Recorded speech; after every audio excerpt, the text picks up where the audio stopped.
All right, welcome into Market Day Report. I am Scott Shelley, otherwise known as the Cow Guy. May the 2nd. I'm glad you're here with us today.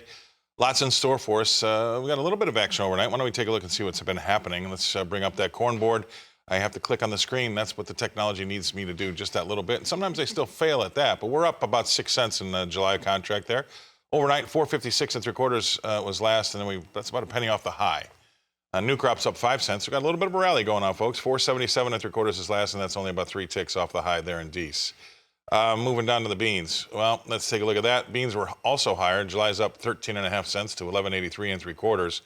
2 cents off the high of the day. We've had a 15-cent range over there already. November's up 10 1/4 cents to 11.75 1/4, and that's basically 2 3/4 cents off the high there. Let's go over to the wheat in Chicago. Chicago wheat's up 7 3/4 cents in that July contract. 607 is last. We've got a 6 handle in front of it, solid, but we're well off the highs by about 8.5 cents. Dees, that's up 7.5 cents to 6.53 1/4, and that too is off the highs by 6 cents. So we'll see what happens there. That's Chicago wheat. From Chicago, we go to Kansas City. We're going to take a look at the hard red there. 12 cents higher in that July contract. That's some good going. Solid double-digit gains. 6.37 is the price. A penny and 3/4 off the high of the day there. Dees, that's up 11 3/4 cents to 6.71 1/4, and that's just a half cent off the high there. And we've had a decent range of about 13 cents already. A little bit over that, 13.5. So that's Dees hard red wheat in Kansas City. Let's move on to the spring wheat.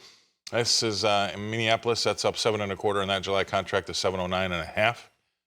Dees is up 6 3/4 to 726. That's on the high of the day. Right there you go.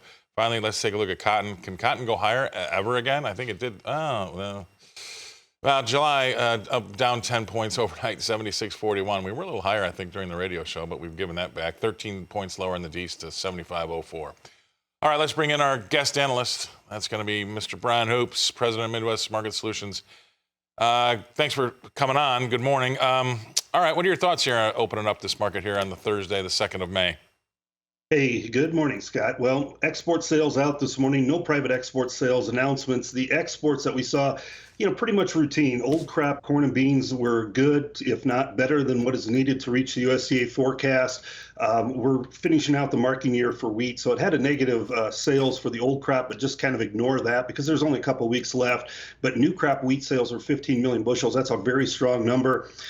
Corn and bean sales, as far as the new crop marketing year, pretty much non-existent, and usually they are for this time of year.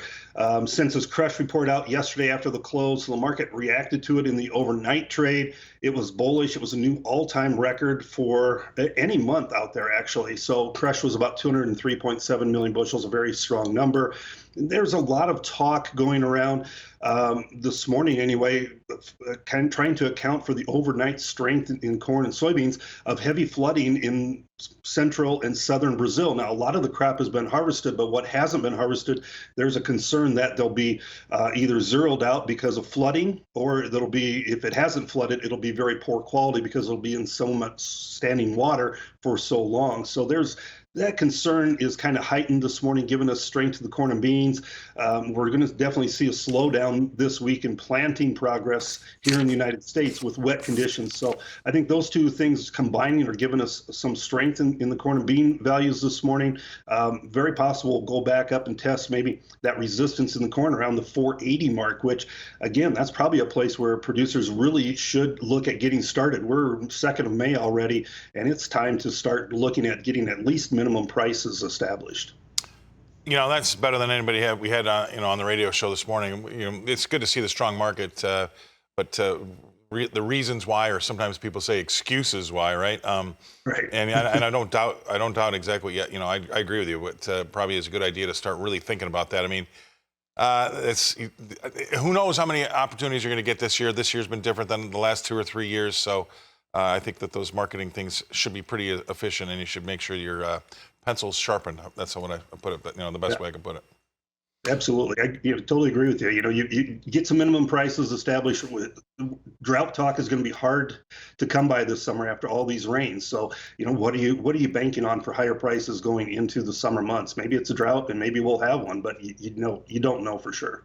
The only way we can make sure it goes up is have you sell about 100 lot and then see what happens, right? There you go. That's exactly how it happens. All right, thanks for that. Stay right there, though. We're going to go away. We're going to go pay some bills. We're going to come back and talk more with Brian Hoops right after this.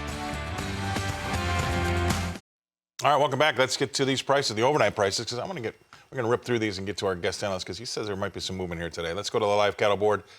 We'll take a look at June. June's up or down. Sorry, down. It was down $1.12 yesterday. It's 173.85. Just to give yourself some bearings. The feeder cattle, they too were lower yesterday. That August was off by $3.75 to 251.75. And then finally, let's go to the lean hogs. What they have in store for us. We had pretty much negative arrows across the board for livestock yesterday. We got a June board down there, $2.05 at 100 spot 42. Let's bring back in Mr. Brian Hoops with Midwest Market Solutions. Brian, you said that you may see some action here this morning. What's going on? Yeah, and I think it's going to be positive for the cattle market, and we badly need some positive news. First of all, the export sales this morning were marking near high, so that's one piece of good news. And probably the piece that's going to be even more bullish is yesterday they talked about that they were going to test samples to see if some of this H1N1 had worked its way into the food supply. Well, yesterday afternoon those samples came back negative, so the food supply is safe. And a lot of this volatility that we've seen over the last couple of days has been massive funds selling, getting out of long positions, and probably be tied to this news. So right now we're bid about 200 higher. We're going to have a gap higher, and probably not a gap, but a very strong opening higher in this cattle market. The volatility is going to continue, and the question will be is, do the funds come back in and sell these rallies like they have the last couple of days, liquidating their long positions? Can we hold this strength in the market that we're expected to see off of this opening? So that's going to be the key. The news is positive. Can we build on it after a strong opening? Yeah, because it does seem like every time we do have those stronger openings, folks take advantage of either A, moving something, or B, selling it and getting out of some longs, right?